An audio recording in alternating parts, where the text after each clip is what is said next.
Olá, eu sou o pastor Darlan e você está prestes a receber no Senhor algo grandioso através da palavra declarada dele. Por isso, prepare o seu coração para aquilo que você irá receber. E antes disso, nós te pedimos, se inscreva em nosso canal e curta esse vídeo. Santidade na peregrinação. A gente já entendeu que nós somos peregrinos, que não somos daqui. Já percebemos que a nossa vida ela é convidada e convocada a ser vivida sem os nossos pés firmados naquilo que é passageiro. E aí começa a vir uma pergunta para mim e para você: como devemos ser e viver durante o nosso período de peregrinação? Será que o convite de Pedro fica somente onde colocar os nossos olhos durante os momentos difíceis da nossa jornada? Ou será que nós temos princípios que regulam e norteiam o nosso caminhar? Será que a nossa jornada na peregrinação, ela foi feita para ser vivida de qualquer maneira? Sem um norte, sem um padrão, sem algo ou alguém a ser seguido? E agora nós entramos na parte prática da nossa vida na carta de Pedro. Como eu falei com vocês, se vocês vão lembrar, se vocês lembram, no segundo sermão, quando nós falamos do versículo 3 ao versículo 5, se eu não me engano, eu disse a vocês que quando nós vamos para o texto original da carta de Pedro no grego, nós percebemos, os comentaristas, eles pontuam isso, que aquilo que nós temos na nossa Bíblia, do verso 3 ao verso 12, é como se fosse uma frase só, é como se fosse uma só colocação. É lógico que nós dividimos ela, nós paramos para ter o entendimento daquilo, tudo que estava dizendo. E outra coisa que eu disse a vocês, é que esses versos, do verso 3 ao verso 12, era uma síntese de toda a carta. É como se você, sabe quando você tem um trabalho a ser apresentado e alguém chega para você assim: resume todas essas 12 páginas do seu trabalho para mim em um parágrafo, em uma frase, em uma pergunta. E é como se a gente tivesse isso nesses primeiros versos. E agora Pedro, ele começa a esmiuçar tudo aquilo que ele trouxe de forma bem compacta, e agora ele vai entrar em vários aspectos da nossa vida. E Pedro começa a tratar da santidade em nosso viver. Você que está com a sua Bíblia aí, abra comigo em 1 Pedro, no capítulo 1. E eu te peço, permaneça com ela aberta. Você que está sem Bíblia, nos acompanhe na projeção. E agora nós vamos ler o verso 13 e o verso 14, e eu te peço, continue com a sua Bíblia aberta, para que a gente acompanhe o raciocínio durante a exposição. E eu te peço, tá, irmão, se você está lendo a sua Bíblia no celular aí, para que você não seja distraído, coloque ele no modo avião, tá? Não tem problema nenhum você usar a Bíblia no seu celular, não. Coloque no modo avião, porque do nada chega uma notificação aí, você percebeu, você estava mexendo no Instagram, no Facebook, jogando no meio da palavra. Não perca esse tempo. Não deixe que o diabo roube a semente que vai ser lançada sobre você nessa noite. Amém, irmão? Em nome de Jesus. Verso 13 e 14 nós encontramos isso. Por isso, ou em algumas versões, portanto, preparando o seu entendimento, sejam sóbrios e esperem inteiramente na graça que lhe está sendo trazida na revelação de Jesus Cristo. Como filhos obedientes, não vivam conforme as paixões que vocês tinham anteriormente, quando ainda estavam na ignorância. Então a primeira coisa que nós nos deparamos é com o por isso. Pedro deixa claro que o que vem a seguir é resultado de tudo aquilo que ele já trouxe ao nosso entendimento e conhecimento. Por isso, toda vez que você estiver lendo a sua Bíblia e você vê um portanto, por isso, por esta causa, e você não entendeu, volta os versos anteriores, para que você entenda o que o autor vai dizer depois daquele portanto, daquele por isso, porque é um resultado de algo. E Pedro, ele vai trazer isso para nós. aquilo que eu vou introduzir, aquilo que eu vou trazer a vocês agora, é resultado daquilo que eu já trouxe ao seu conhecimento. E o que é que nós já aprendemos nesses dias, nesses domingos? Sobre o nosso novo nascimento, sobre a nossa eleição por sua grande misericórdia, sobre a nossa viva esperança. Nós aprendemos sobre uma herança que não pode ser perdida, sobre o nosso ser guardado pelo próprio Deus e Pai, pelas nossas provações, que mostram e revelam a força da nossa fé. Nós aprendemos também sobre a nossa fé e sobre o nosso amor. Pedro, ele traz isso tudo do verso 3 ao verso 12, e agora ele vai dizer, por isso. No verso 13 nós encontramos 3 imperativos. É como assim, eu vou falar sobre aquilo que vocês devem fazer e viver e ser, mas não é nem para deixar o coração de vocês trazer assim, mas eu preciso de fazer alguma coisa ainda, cadê a graça? Cadê a obra de Cristo? Cadê aquele favor imerecido? Eu ainda preciso de fazer algo. E Pedro dizendo, olha, é portanto, é por isso. Lembre de tudo que já foi feito ao seu respeito. Lembre de tudo que você já experimenta em Cristo Jesus. Você agora é uma nova criação. Você nasceu de novo. Você agora tem uma viva esperança, que independente de como estão as coisas ao seu redor, a sua esperança continua firme, porque ela é Cristo Jesus e a sua obra. Entenda que mesmo que você não tenha nada aqui, a sua herança não pode ser manchada, não pode ser perdida. Entenda que mesmo que você sofra perseguição aqui, você é guardado pelo poder de Deus. Lembre-se que vocês têm a fé provada pelo Senhor, mas que se mostra mais preciosa que o ouro. Entenda aí um convite para vocês: amem ao Senhor, mesmo sem tê-lo visto. Creiem no Senhor, porque vocês hoje recebem o resultado da vossa fé, a salvação da vossa alma. Entenda, vocês experimentam coisas que grandes homens no passado estudaram, se debruçaram e profetizaram a respeito. Vocês hoje experimentam uma graça no qual grandes homens de Deus profetizaram a seu respeito. Lembrem-se de tudo no qual vocês já receberam. E aí Pedro vai trazer para mim e para você 3 imperativos: preparem, sejam e esperem. E eu queria primeiro trazer a vocês as convocações. Dentro dessas convocações que nós temos a viver, eu quero trazer da última para a primeira, amém, irmãos? De trás para frente. Porque quando eu fui estudar e lendo alguns comentários, todos os comentaristas praticamente invertem a sequência da tradução que nós temos na Bíblia. Ah, mas que é isso? O comentarista está mudando a Bíblia? Entende, irmãos?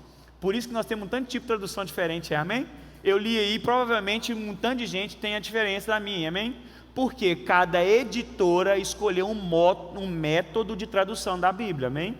Então ele pegou um texto que era o norteador, e ele escolheu a forma que ele iria traduzir, uma forma de estudo. E aí eles vão lá e inverteram essa forma para que o texto faça mais sentido para nós. Alguma versão aí tem aí cingir o lombo do entendimento aí? Alguma versão tem isso aí, né? Então cingir-vos o lombo do vosso entendimento. E aí nós vamos entender o que isso quer dizer. E aí ficaria assim o versículo, a maioria coloca assim: por essa razão, verso 13, tá? Por essa razão, ponham toda a sua esperança na graça que lhes será trazida quando Jesus Cristo for revelado, aprontando a mente para agir com autocontrole. A maioria dos comentários vai trazer essa mesma ideia de tradução do verso 13. Então nós começamos pelo final na nossa versão, mas naquilo que eles se adequam na tradução. Os nossos olhos hoje devem descansar onde? É a primeira ideia, na graça.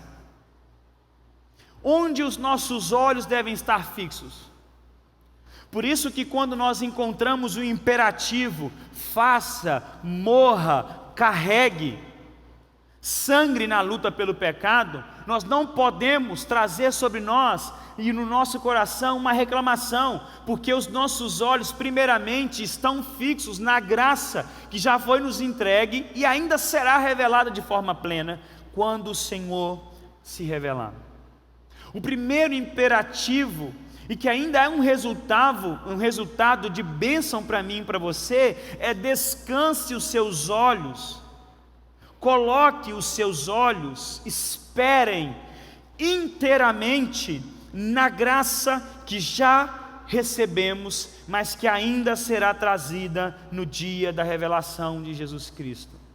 Porque tudo que já vimos e aprendemos sobre a nossa jornada, o texto vai dizer: esperem na graça de Deus. Independente das provações que você irá passar, independente da perseguição que você possa enfrentar, independente daquilo que você vai ter que abrir mão por amor de Cristo, o texto e o Pedro vai dizer para mim e para você: esperem na graça que já receberam, mas que ainda virá de forma plena quando Jesus Cristo for revelado. E qual é a forma de esperar inteiramente? É de lançar sobre a graça de Deus todos os sentidos da nossa vida. Tudo que envolve o nosso ser é se lançar sobre uma graça. E todo mundo sabe o que é graça: um favor imerecido. É sobre um presente, uma dádiva no qual você já recebeu e no qual você não merece. E ainda Pedro diz: nos momentos difíceis, nessa peregrinação, apoie os teus olhos naquilo no qual você não merecia, mas recebeu. Nos momentos difíceis da vida, no momento principalmente quando as coisas não vão bem para você e nós começamos a querer colocar Deus contra a parede, Pedro nos lembra nessa noite: se lembre e espere na graça, no favor imerecido no qual você já recebeu. Nós não temos o que reclamar. Está difícil, pastor, está pesado. Amém, irmãos. Glórias a Deus, há uma graça que já foi derramada sobre a sua vida e que ainda será revelada.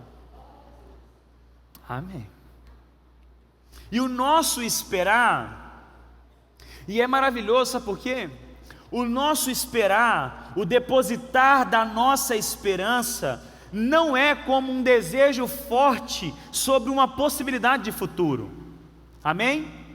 Olha o que Pedro está dizendo para nós: não coloque a sua esperança de uma forma inteira sobre uma possibilidade de algo que vai acontecer no futuro, mas coloque a esperança da sua vida e os teus olhos em uma certeza da eternidade, porque a nossa certeza da revelação de Cristo já começou quando Cristo ressuscitou. Assim como Pedro vai dizer no verso 3 e o verso 4, a nossa viva esperança e nosso novo nascimento aconteceu por meio da ressurreição de Cristo Jesus. Nós não apoiamos a nossa esperança em algo que pode acontecer. O convite do Senhor para o teu coração nessa noite é: se apoie e espere em algo que está preparado para você na eternidade. E algo que já experimentamos, porque a graça já foi derramada sobre nós, mas ainda de forma plena experimentaremos quando encontrarmos o amado das nossas almas. Quando Cristo for revelado, nós entenderemos o que é graça de verdade, o que é favor imerecido de verdade. Quando eu e você colocarmos os nossos olhos diante, na face de Cristo Jesus, todo o argumento do que eu merecia será jogado por terra. Entenderemos o que é graça de verdade. A nossa certeza é sobre algo absoluto, porque já está firmada em algo que já começou e já aconteceu, a ressurreição de Jesus Cristo. Por isso o convite para mim e para você: coloque os seus olhos na graça, no favor imerecido que já foi derramado sobre a sua vida, mas que virá de forma completa quando o Senhor se revelar para nós. E Pedro não se cansa de ensinar a mesma coisa. Não fixe o seu olhar em coisas passageiras. Não descanse o seu olhar no aqui e no agora. Por que muitas vezes nós não conseguimos nos livrar das preocupações? A palavra já diz, amém, irmãos? O que significa preocupação? É ocupar sobre algo. E aí que Pedro está dizendo para nós, ele já disse, e ele volta de novo pela terceira vez, em 13 versos da carta. Ele diz, não olhe para o aqui e não olhe para o agora. Nós não somos daqui. E há uma herança separada para mim e para vocês na eternidade com Cristo Jesus. Por isso, o convite da palavra para mim e para você nessa noite, coloque os teus olhos aonde está proposto para mim e para você uma eternidade com o Senhor. Não olhe para agora, mas olhe para a promessa de uma eternidade junto com aquele que te chamou da morte para a vida. E como eu consigo viver o que Deus traz para mim agora e tudo que ainda aprenderei? Por isso que nós invertemos a sequência do versículo. Como eu consigo tirar os meus olhos daquilo que tem trazido preocupação, ansiedade? Como que eu consigo tirar os meus olhos daquilo que tem me consumido? Como eu consigo olhar para a eternidade, olhar para frente? Como eu consigo manter os meus olhos e entender aquilo que Cristo vai exigir de mim? Que doideira, pastor! Exigência tem, irmãos. Não tem fardos separados para nós, mas há responsabilidades e deveres que nós precisamos cumprir para com o Senhor como filhos de Deus. A mensagem que diz que não há para você é mentirosa, porque Cristo diz, há uma cruz a ser carregada, há uma santidade a ser vivida, há um testemunho vivo para ser demonstrado lá fora. E como eu consigo absorver estas coisas e colocar em prática? É o que o texto vai dizer para nós, preparando o meu entendimento, preparando a minha mente para a ação. E aí alguns versos, como eu perguntei antes, vai estar escrito o quê? Cingindo os lombos do vosso entendimento. É como se ele está dizendo assim, cingindo o quadril do seu entendimento. O versículo está escrevendo isso para nós. A gente fica assim, não há nada a ver. O que seria isso? O que Pedro está trazendo aos leitores e a gente precisa entender para que isso faça sentido para nós? O que Pedro está trazendo é a imagem daquele tempo que você já viu, que os homens usavam vestimentas longas, amém? Homens, mulheres, vestimentas longas. E o que eles faziam para estar preparados em meio de emergência e para uma possível caminhada? Eles pegavam as suas pontas das suas roupas, quando era muito longa, e dobrava e amarrava as pontas no seu cinto, para estarem preparados para qualquer eventualidade caminhada. Pedro está trazendo essa ideia e essa imagem na mente dos leitores. Preparem, cinjam os lombos do seu entendimento. É o que Pedro está dizendo, esteja pronto. Deixe a mente pronta para agir. Deixe a sua mente pronta para dar os comandos necessários. E aí nós vamos trazer sobre a ideia de como nós deixamos a nossa mente, irmão, devagar, sobre coisas fúteis no nosso tempo. E aí todas as vezes que vem algo do Senhor para mim e para você, nós nunca estamos com o pensamento pronto. Na minha versão, ela traz para nós, prepare o seu entendimento e sejam sóbrios. Essa sobriedade que nós encontramos aqui, ela dá a ideia de trazer o contraste com a embriaguez. Mas no contexto que Pedro está trazendo, essa sobriedade é a mente que evita os excessos, irmãos, e isso é atual demais para nós. Olha o que Pedro está dizendo. Uma mente sóbria e preparada é uma mente que evita os excessos, a impulsividade e a confusão. Por isso, o autocontrole. Nas versões mais atuais da Bíblia, NVT, NTLH, NVI, se você tiver essa Bíblia aí, você vai encontrar sobre o autocontrole. sobre uma mente controlada. Você vai encontrar isso já nesses versos, porque é o que essa sobriedade que Pedro está trazendo. Porque a minha mente, a convocação do Senhor hoje é que a nossa mente, os nossos pensamentos devem estar livres de qualquer coisa que lhe sirva de empecilho para servir o Senhor. O que Pedro está nos advertindo é contra qualquer intoxicação mental ou espiritual que possa confundir a realidade revelada por Cristo. E o peregrino cristão, entenda, não conseguirá tomar as decisões difíceis, éticas e morais que teremos se não tivermos a nossa mente pronta e controlada. Entenda o fim para o qual fomos chamados. Por isso, o convite para nós, e Paulo vai falar a mesma coisa para nós em Filipenses, é aquilo que deve conter em nossa mente o pensamento. Irmãos, e como que nós estamos cheios de informações? E sabe qual que é o problema? Informações vazias, fúteis no nosso tempo. E aí você não sabe por que você não consegue assimilar uma pregação. Aí por isso que você não entende por que você não consegue se concentrar 40 minutos, 50 minutos diante de um pregador. Aí você não entende por que você não consegue ler a sua Bíblia 10 minutos, 6 minutos. Eu não tenho tempo, não, eu estou cansado. Sabe por quê? A sua mente está cheia de coisas vazias. O pastor está me condenando, ele me julgando, ele não sabe que eu trabalho o dia inteiro. Não, eu sei, irmão, mas eu sei que a maioria de nós, aquilo que ocupa o nosso pensar são coisas vazias. Vinda de quê? Nosso celular, da nossa televisão, as besteiras, as bobeiras. E aí quando vem aquilo que é sério, aquilo que o Senhor nos exige, a nossa mente está cansada.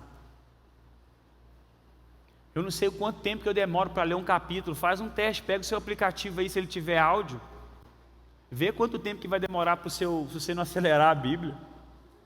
Amém? Coloca aí no ponto zero e vê quanto tempo que vai demorar para a pessoa narrar esse capítulo. No máximo 6 minutos, irmãos. O que é 6 minutos, irmão?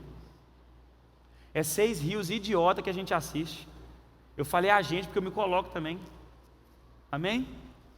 6 histórias besta de uma blogueira fútil que está te levando para longe do Senhor. Aí eu não sei porque que minha mente está tão cansada e eu não consigo fazer coisas que o Senhor me pede. Aí o Senhor pede para vocês, tenham um autocontrole, tenham uma mente preparada, tire dela os excessos, a impulsividade, a confusão, mas vai para o Senhor. Sabe por quê? Porque o que Pedro vai trazer para nós, não como regra agora, amém, irmão? Princípios. Não são fáceis a ser vividos, na verdade são impossíveis. Mas é algo que não nos dá desculpa de tentar não viver. São impossíveis para mostrar a nós a dependência que temos do Espírito Santo de Deus. No verso 14, por que eu tenho que ter a mente pronta? Porque eu tenho que entender aquilo que eu sou. No verso 14 ele nos alerta e diz, nós somos filhos de Deus. E sabe o que Pedro está dizendo aí? Somos filhos de Deus, logo devemos viver como tal. Como filhos, vocês não devem viver guiados e orientados pelas paixões que anteriormente vocês tinham. Por que minha mente tem que estar sóbria e controlada? E lembra que o controle, o domínio próprio, ele é explícito para nós como fruto do Espírito Santo, amém? O crente que anda de qualquer forma, incontrolável, você está mostrando a si mesmo que o Espírito Santo não habita em você, meu irmão. Analise a sua vida. O crente, ele é marcado por aquele que luta para dominar a si próprio, porque é fruto do Espírito Santo que habita em você. Pedro vai dizer, você é filho de Deus, viva como um tal. João vai dizer a mesma coisa na sua primeira carta, se dissemos que somos filhos de Deus, devemos não só crer e falar como Ele fala, mas nós devemos viver e andar como Ele viveu. Testemunhe sobre Cristo através da sua vida. E como começar isso? Pastor, eu não sei. Pedro diz, parem de viver sendo guiados pelas paixões que dominam o seu coração. Parem de viver guiados pelos desejos que vocês tinham quando vocês eram ignorantes. E aí você pode dizer: pastor, mas alguns desejos ainda estão aqui. Sim, irmãos. Alguns maus desejos ainda permanecem, pastor, não estou entendendo. 5 anos, 10 anos de convertido, eu nasci numa casa evangélica, eu nasci num lar cristão, e ainda os maus desejos permanecem aqui. Sim, meu irmão. Mas o texto vai dizer para mim e para você que você não é ignorante mais. Você tem agora a ciência dos teus maus desejos. E Paulo em Romanos 8 vai dizer que através do Espírito Santo agora eu tenho a capacidade de mortificar, de fazer morrer os maus desejos que habitam em mim. Eu falei isso hoje com a turma do batismo. Crente não tem a desculpa de falar que o erro foi mais forte que você. Isso é balela, é conversa fiada e é imagem bacana para Instagram, mas isso é uma mentira, se você crê no que a palavra de Deus diz para mim e para você. Paulo em Romanos vai dizer para nós que agora nós não estamos mais sob o poder do pecado. Logo, o pecado na vida do cristão e do filho de Deus é uma escolha, não é um acidente. E quanto mais rápido formos sinceros para conosco e para com o Senhor, mais fácil será lutar contra as nossas más vontades. Por isso pare com esse argumento fútil e vazio de dizer que foi mais forte que você. Seja sincero. Se você começar a avaliar todos os pecados que você cometeu essa semana, hoje, ou ontem, e o que você vai cometer amanhã, você escolheu, se você é filho de Deus. Porque aqueles que não creem no Senhor, isso é resultado, irmãos. Paulo vai dizer: aqueles que são da carne estão inclinados para a obra da carne. Mas o que agora estão em Cristo Jesus podem fazer mortificar a sua carne. Assuma, seja sincero. Chega diante do Senhor: Deus, olha, eu escolhi aquele pecado, eu escolhi aquilo, eu estava querendo, eu queria falar mal, eu queria mentir, eu queria falar mal dela mesmo, porque ela falou mal de mim, ela falou mal do meu nome na minha empresa, ela falou mal de mim na família, eu gostei, não fala que foi um acidente não, meu irmão, seja sincero com você.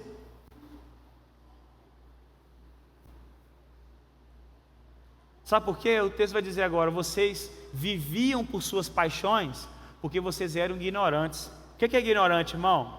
Não é a pessoa bruta e não mal educada, não. Ignorante é aquele que não tem o quê? Conhecimento sobre algo. E agora você tem um conhecimento sobre algo, você tem aí dentro do teu coração um coração que te leva ao pecado. Por isso hoje, pelo domínio próprio que o Espírito Santo de Deus nos dá, conseguimos ser obedientes a Deus e não viver guiados por nossas paixões. Irmãos, esse é o sermão dessa geração. É a pregação que tem lá fora, irmão. Você pode colocar qualquer programa, qualquer influenciador, qualquer coisa lá fora que não é de Cristo, que não é de Deus, é o sermão que é dito nesse século: viva para o que te faça feliz, só vale viver pelo que te faz feliz, siga os seus desejos, os seus sonhos. Não é isso que está falando lá fora? Amém, irmão? Não é isso? E o que Deus fala para os seus filhos? Não viva pelos seus desejos, porque você não é mais ignorante. Eu te libertei, estou deixando ciente para você: o teu coração é enganoso. Ai, pastor, agora, sabe, vou viver por aquilo que me faz sorrir, sabe, vou viver por aquilo que me faz bem. Aí Salomão fala para nós, né? Eu descobri que o rir é tolice, fica rindo demais é bobo. Salomão, irmão, vai lá ler Eclesiastes. Eu descobri que eu vou viver esse hedonismo, irmãos, vem do diabo. Amém? Eu só faço o que me faz bem. Eu só vivo, porque logo se eu sou feliz é bom, Magno. O diabo está falando isso para você rir, irmão. Mas assim, o meu coração, sabe, está tão assim, feliz. Amém, irmão? Aí o que a Bíblia diz para nós sobre o nosso coração, gente? Jeremias 17 diz para nós assim no verso 9: enganoso é o coração, mais do que todas as coisas. Todas as coisas é o que, irmão? É o que é toda coisa? É toda coisa. Está na palavra, amém? O coração é enganoso, mais do que todas as coisas, ele continua assim, e é perverso. E aí sabe o que Jeremias faz? E fala, e aí que o crente sem vergonha fala que ele consegue fazer. Aí o que ele diz assim: quem o conhecerá? Sabe quem que vai conhecer? Jeremias continua, verso 10, Deus que esquadrinha o coração. Sabe o que Jeremias está dando para a resposta? Só há uma pessoa capaz de sondar e conhecer de verdade um coração, é Deus que o criou. Mas sabe o que o crente sem vergonha faz? Eu sei que esse desejo é bom. Sim, parece um pecado, mas é todo mundo fazendo, está todo mundo aí, tem até a igreja que faz. Irmão, vai para o inferno com eles também então. Vai sendo feliz, sorrindo, vai rindo, irmão. Eu prefiro igual o irmão Lázaro, falecido irmão Lázaro. Eu prefiro, irmão, viver passando por uma prova, dando glória a Deus, do que deixar ser guiado pelas minhas paixões, porque o meu coração é enganoso. O coração do seu pastor é enganoso, irmão. Se eu ficar ouvindo o meu coração, dá ruim demais. Em nome de Jesus, seja sincero para você mesmo. Amém, irmão? Porque Jesus vai dizer assim, é porque é do coração que flui todo tipo de maldade. Aí sabe o que alguns vão dizer? Não, mas eu aprendi a ser guiado pelo meu coração. Amém, irmão? Aprender, ele vai te levar para o inferno, amém? O melhor que tem. Vai. Não existe este caminho. Eu aprendi a viver guiado pelos meus sentimentos. E você sabe que já existia isso há muito tempo e enganou muitas pessoas na igreja?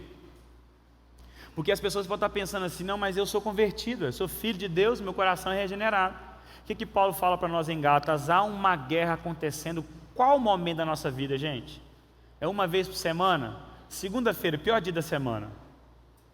Todo dia, toda hora há uma guerra, batalha travada nessa terra. Quem é o dos fogos vai saber essas músicas. Vocês não são, eu sou pentecostal. Eu lembro dessas canções, da rádio, lembro da rádio, sou da época da rádio. E aí, sabe o que acontecia antigamente? Existia um pensamento dentro da igreja que os irmãos falavam assim: a gente foi restaurado, regenerado pelo Senhor, logo, tudo que eu sinto é regenerado. O Davi sabe essa música, né, Davi? Davi conhece, é assembleiano aí. O Rei Charles também sabe, filho de pastor da Assembleia, né, Rei Charles? Então você pega o que, irmãos? Agora que era a ideia, fomos restaurados, já somos regenerados, somos salvos por Deus, logo tudo que eu sinto é de Deus. Eu nem preciso dizer para você que a primeira coisa que estava acontecendo era os irmãos pegando as irmãs, porque eu sinto por você um desejo santo e forte e caliente, e agora tudo que eu sinto é bom, porque eu sou regenerado. Você também é, irmã? A irmã é, o irmão, eu sou. Vamos ali. E isso estava matando a igreja, irmão, com esse mesmo pensamento. Por quê?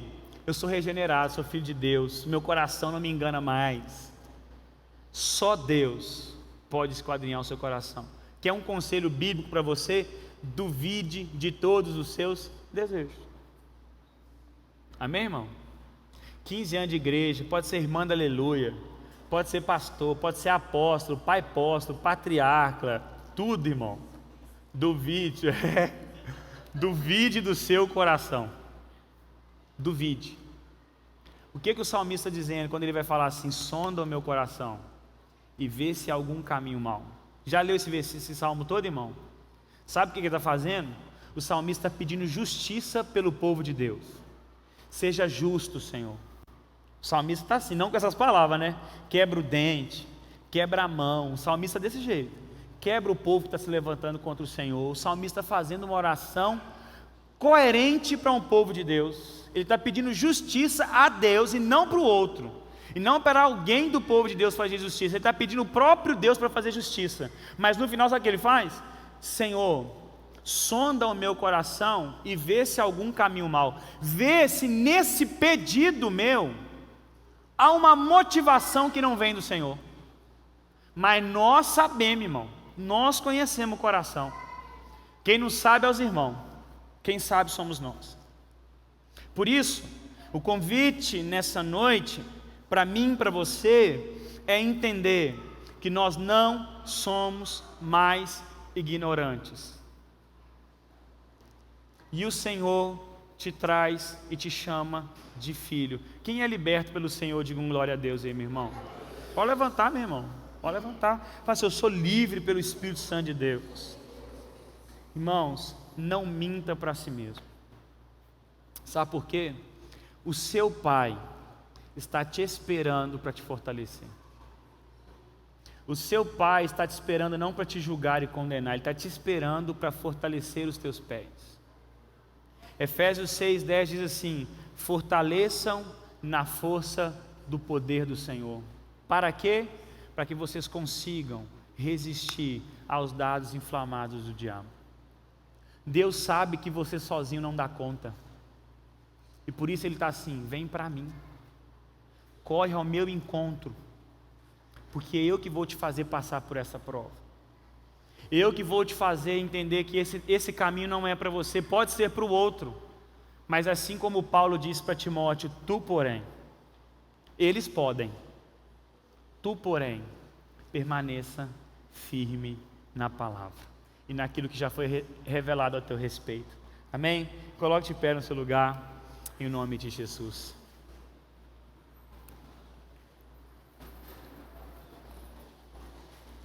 Irmãos, eu não entrei na parte da santidade, amém?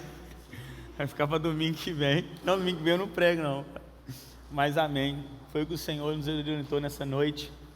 E eu sei que fomos alimentados em nome de Jesus. Vira para o irmão que está do seu lado, irmão. Não precisa ficar com medo não. Vira para o irmão que está do seu lado aí. Fala com ele assim, meu irmão, minha irmã. Você é filho de Deus. Fala com ele com voz de profeta, amém? Com voz de profeta agora. Você é filho de Deus, aleluia. Viva como tal. Viva como um filho de Deus. Sabe o que João vai dizer para a nossa primeira carta? Nós somos chamados de filhos de Deus. E ele diz assim, e é o que na verdade somos. Traga essa verdade para você. Porque esta verdade tira de nós o senso de ignorância e desculpas para viver pelos nossos maus desejos. Mas o teu Pai te livrou do teu coração enganoso. Está circuncidando o teu coração dia após dia, gravando em você a imagem de Cristo Jesus.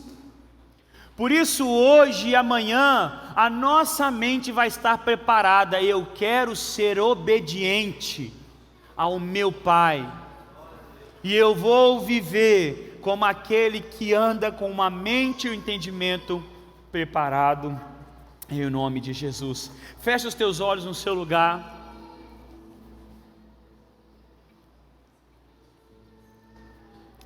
Eu sei que o Senhor falou ao nosso coração, não por aquilo que eu possa apresentar a vocês, mas eu sei porque Deus, Ele é fiel com a sua palavra. E assim como Ele me cobrou, Ele me exortou, Ele esclareceu coisas que eu preciso mudar, eu sei que Ele trouxe isso ao teu coração. Sabe qual é o dia perfeito que a Bíblia diz para o arrependimento? O hoje, o agora. Não espere para amanhã, porque o teu Pai está te esperando com os braços abertos, um olhar de compaixão, querendo te purificar e te fortalecer nessa jornada. Por isso, enquanto o Ministério de Louvor adora com uma parte dessa canção, eu te deixo em liberdade para ir ao Pai em oração nesse momento, em o nome de Jesus, em o nome de Jesus.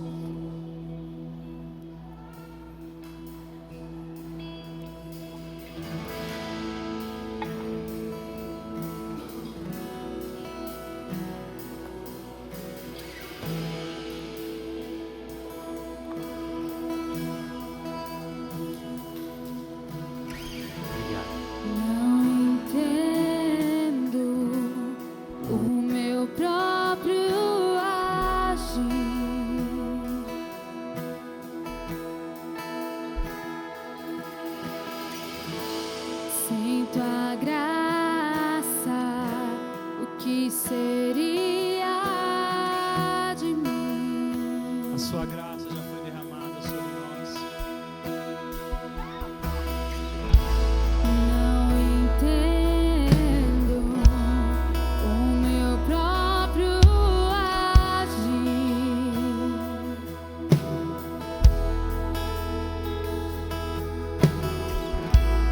Sem tua